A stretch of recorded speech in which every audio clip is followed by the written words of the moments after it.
by Najla. Halo, halo Kala. Aku tamu pertama. Tamu pertama. Food blogger pertama, YouTuber pertama di BBB.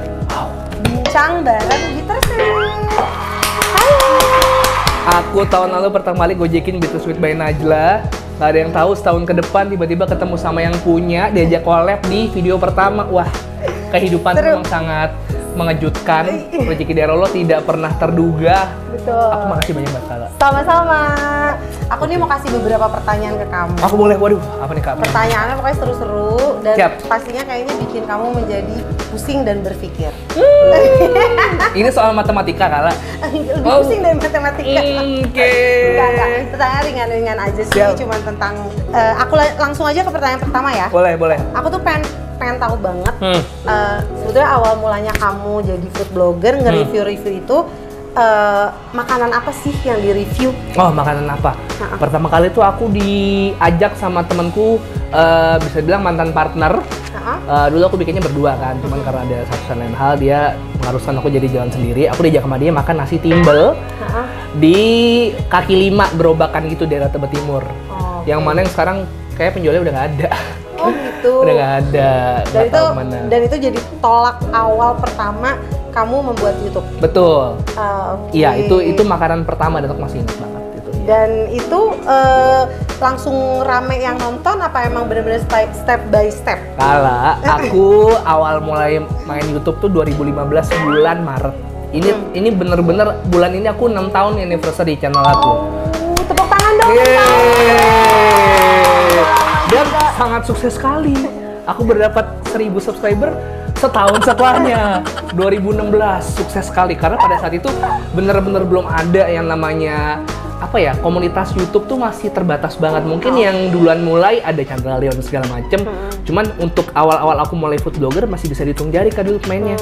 Bahkan Next Carlos belum ada, Magda belum ada, Felix belum ada. Oh, justru kamu duluan. Aku waktu itu yang bareng mulai sama aku tuh ada namanya enjoyaja.com, Gary Girianza, Elizabeth Wang, Ken and Greg. Ken and Greg. Dulu tuh kita awal-awal tuh yang bener-bener ibaratnya mulai berkomunitas alias kenal satu sama lain tuh baru itu aja. Gitu. Aku lama banget Kak. Sekarang waktu itu sambil skripsian jadi iseng. Menurut kamu nih, kamu kan muter setiap hari, makan setiap hari, review Pasti. setiap hari. Perkembangan food and beverage di Indonesia kita ini gimana menurut kamu? Oke, jadi sebenarnya aku lebih fokus ke kaki 5 ya Kak ya. Kalau untuk makanan kekinian tuh mungkin lebih ngeliat ke teman-teman dulu apa sih. Aku justru malah tanya teman-teman dulu nih kalau makanan kekinian anak muda apa. Terutama zaman-zaman awal dulu kan sempat ada makanan artis. Oh iya, kue artis. Iya kan, kue artis, terus habis itu nasi-nasian artis dan segala macem. Dessert box akhirnya baru muncul tuh sekitar tahun 2000. Kala tuh kayak aku perhatiin muncul 2018 2019 bener. Aku baru tahu, padahal iya, aku udah 2016. ngadon dari 2016. Iya, tapi bener-bener baru yang orang-orang ngepost apa segala macam 2018. 18, bener kan Kak? Seleb gitu-gitu. Iya.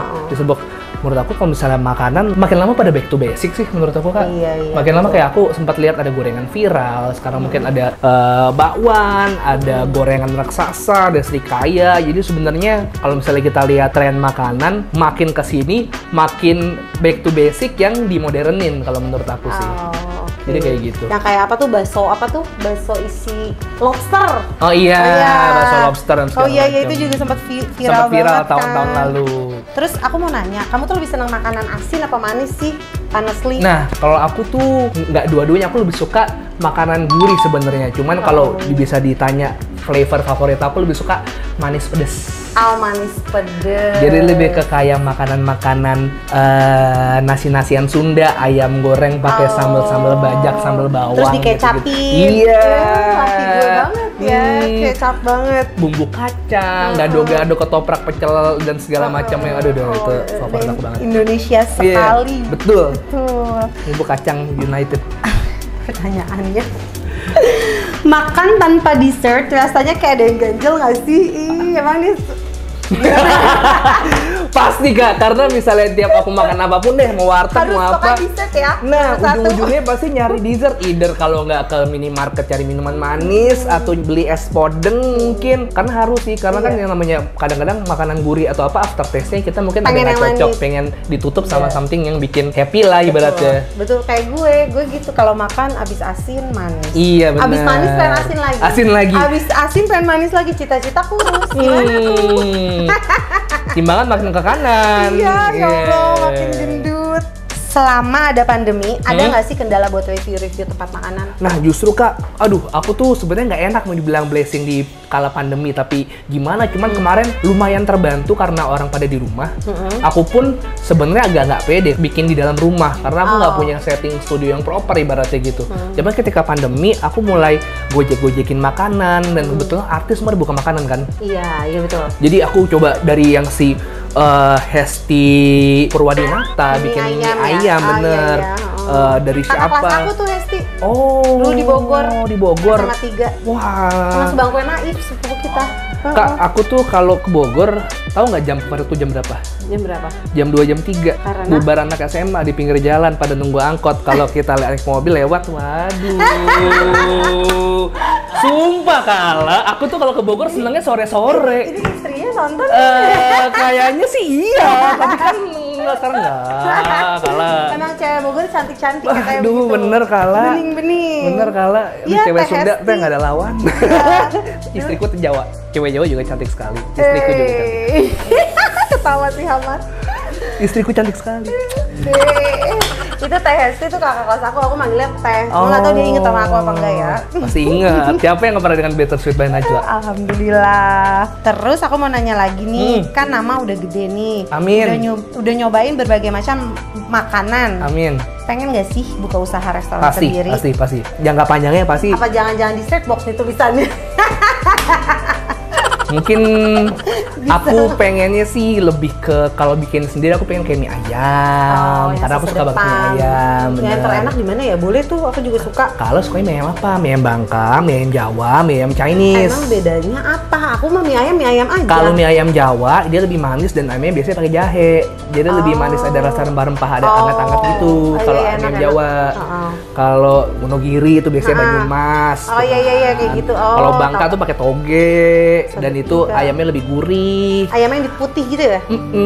Ada yang putih, yang coklat, tapi minyak kadang-kadang keriting. Itu mie ayam Bangka tuh. Kalau mie ayam Chinese, enak banget. Mie ayam Chinese kadang-kadang kita suka ngeri ya. Kadang-kadang kan kita nggak tahu halal apa enggaknya. Cuman ada juga apa banyak yang mulai shifting karena mereka juga mau Chinese itu kan pengusaha yang bener-bener ulet banget kan. Karena mereka pasti maunya pasarnya lebih luas lagi. Jadi sekarang udah banyak sih Chinese food yang halal, mie ayam halal banyak banget, enak banget. Nanti kasih tau aku ya abis ini. Oke, pasti. Berarti pengen banget buka restoran sendiri? Pasti, di jangka panjang pasti aku pengen buka sendiri dan aku pengen sharing lah ketika aku udah mulai keliling-keliling nyobain banyak makanan. Kiranya aku udah punya taste yang kira-kira oh kayaknya ini enak nih, aku bisa share ke orang-orang ini loh gitu. Dan pasti kan kalau udah punya followers juga kan orang udah trust gitu loh. Betul. Kita kamu masih promosiin barang orang aja, orang pada kebantu kan insya Allah. Itu nikmatnya profesinya, masya Allah. Iya, ya, itu insya Allah. Amin. Visi misi jadi food blogger tuh apa sih? Oke, visi misi jadi food blogger. Kalau aku kan sebenarnya sebagai juga nih ya. Iya, aku kan biasanya kan perpanjangan lidah orang, perpanjangan tangan orang kan ibaratnya. Aku pengennya ketika aku ke tempat apapun orang-orang jadi tahu dan mereka jadi mulai ikut nyobain dan bantu terutama UMKM kan. Sebenarnya targetku sekarang ke situ sih. Lebih ke kayak aku lebih implore orang-orang penontonku untuk kasih tahu kalau misalnya di daerah rumahnya ada tempat makan yang enak banget tapi sepi dan bahkan ada beberapa yang nggak bisa bayar sewa atau apa kayak gitu-gitu yang sebenarnya lebih pengen aku samperin, lebih pengen aku makan di situ. Ya sih, ya Allah. Amin. Amin. Bener loh, waktu itu aja suamiku pesen yang apa? Kamu habis review, habis itu pesen yang laksa cidodol apa? Tuh, iya bener-bener terus habis itu kayak langsung tutup semua di aplikasi. Oh ini berarti rame, sampai nyuruh si Udin tukang jaga di situ untuk ngambil. Iya Pak, rame. Apalagi kalau aku tuh suka merinding kadang-kadang kalau misalnya orang-orang mulai nge-tag aku di Instastory. Biasanya kan Kak gara-gara kalau misalnya di Instagramku tuh namanya hashtagnya kena bungkus tuh orang-orang yang datengin teman-teman yang aku review biasanya gitu Kak. Yang kayak gitu sih aku merasa oh ya Allah, ternyata keputusan terbaik di hidupku adalah mulai profesi seperti ini. Yang gak nyangka-nyangka ternyata aku tuh selalu mengunderestimate diriku sendiri sampai akhirnya aku lihat sendiri hasilnya. Oh ternyata aku udah punya kemampuan seperti ini nih, dan aku bisa lebih pede lagi berarti bikin konten terus-terusan untuk ibaratnya kita terus sharing makanan enak di mana. Bahkan kan sekarang orang-orang yang pedagang kaki lima, mereka kan sehari-hari kerja untuk memenuhi kebutuhan sehari-hari yang notabene bukan sampingan. Betul. Mereka benar-benar mengandalkan kehidupannya di situ kan. Kalau misalnya buat makan gitu, yes, buat nyekolahin anak. bener banget. Bahkan aku pernah ke Pempek di Tebet, itu dia bener-bener dia single mother Kak. Dia bisa nyokolahin anaknya sampai S1 UI. Masya Allah. Cuman dari jualan pempek, segala macam. Dan dulu sebelum pandemi dia memang kebanjiran order tuh dari wedding. Catering tuh selalu mesen ke dia. Pandemi kolaps ibaratnya, dan nggak ada tuh dari situ, nggak ada acara. Akhirnya mereka cuman dari sehari-hari penjualan, dan aku situ alhamdulillah lumayan orang-orang mulai pada kesana nyobain dari Pluit dari mana katanya ya alhamdulillah. Aku sampai rezeki dibukain lewat kamu, berarti kamu bisa ngebuka pintu rezeki orang lain. Aku sampai nggak berani kesana Kak.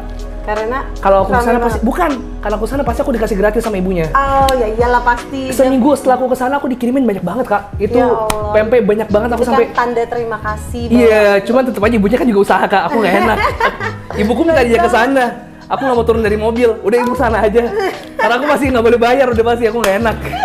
Masya Allah, alhamdulillah. Jadi banyak banget pintu rezeki orang lain yang berarti yang ada lewat pintu rezeki kamu. Dari kita para food vlogger lah, nggak aku doang. Banyak, ada Felix, ada Magda, dan Next itu yang mungkin mereka lebih oke lagi kan ibaratnya. Iya, pokoknya semuanya oke. Dengan kamu begitu aja kamu udah oke banget. Amin, Masya Allah. Apakah ingin edukasi bahan-bahan makanan atau pengen nge-review aja gitu buat having fun? Jadi kalau nge-review tuh cuma buat having fun apa buat semakin aku tenggelam di dunia food vlogger, otomatis aku harus mulai ibaratnya step up my game nih Kak. Nggak bisa cuman kayak garing, keju, apa. Aku sedikit banyak pasti ngobrol sama penjualnya. Kak ini kira-kira rempah-rempahnya pasti dipakai. Kayak kemarin aku ke Laksa, aku baru tahu namanya temu kunci, temu mangga, apa segala. Aku cuma tahu temu lawak kan ibaratnya. Iya kan, orang-orang pasti tahunya temu lawak, jahe, kunyit, kencur apa segala macam. Lo tau nggak ada temu mangga, temu kunci? Lo taunya temu kangen doang kan lu?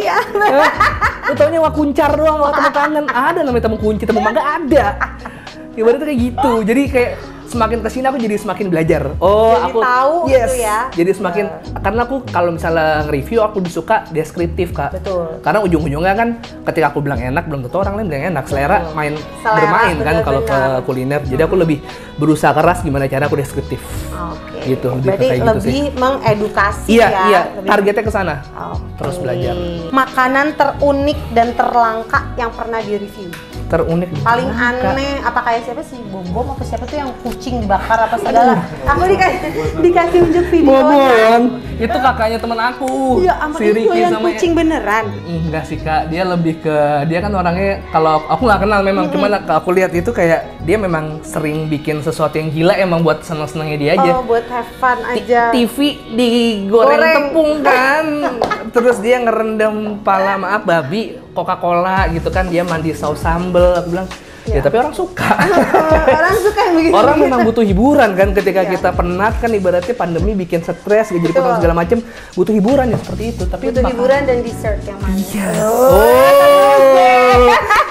Setelah bertahun-tahun pasti tahu nih masuknya di mana nih, produkku bisa nih. Wah, the best kalah emang the best. Mantap. Jadi apa tuh makanan terlangka dan unik? Paling lebih ke kayak kayak nggak pernah makan apa gitu, misalnya ulet goreng. Oh enggak.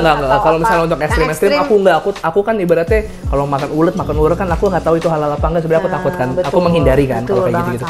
Tapi paling lebih ke kayak aku pernah dapat ketoprak. Simple sih, cuman dia untuk satu porsi segini Kak, bisa dimakan 3 orang. Harganya, kalian tahu berapa? Nggak tahu. 13.000. Ya Allah, untung nggak tuh? Pastinya masih untung kalau aku. Ini bener-bener dia segini Kak Ala. Dia kalau ibaratnya, nih lontongnya se-HP-nya Kala. Lebih gemuk lagi, satu lontong tuh buat 1 orang. Karena kamu kalian datang dijual 13.000. Enggak. Kalau Kala misalnya ini, lu pernah lihat kesana deh kalau makan siang. namanya ketoprak Bahari Jumbo di apa di sama Dis? Sunter.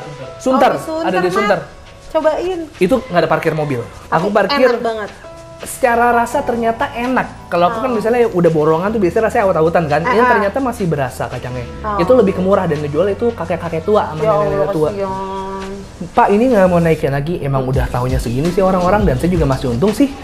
Jadi lebih ke unik dan makanan-makanan seperti itu dan ternyata di Jakarta masih ada Kak. Masih ada. 13.000 bisa di 3 orang. Gua traktir lu di sana kesana aja kalau traktir lu deh. Ada di Google Maps, tenang aja. Itu di Sunter Agung namanya kalau nggak salah, Sunter Agung. Ya, langsung dicatat tuh. Jadi begitu, semua pertanyaannya cuma itu doang. Buat seru-seruan doang. Terima kasih buat waktunya.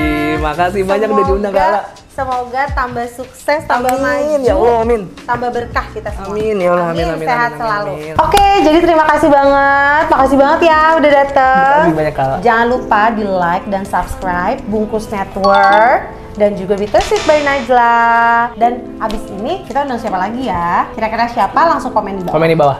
Komen di bawah.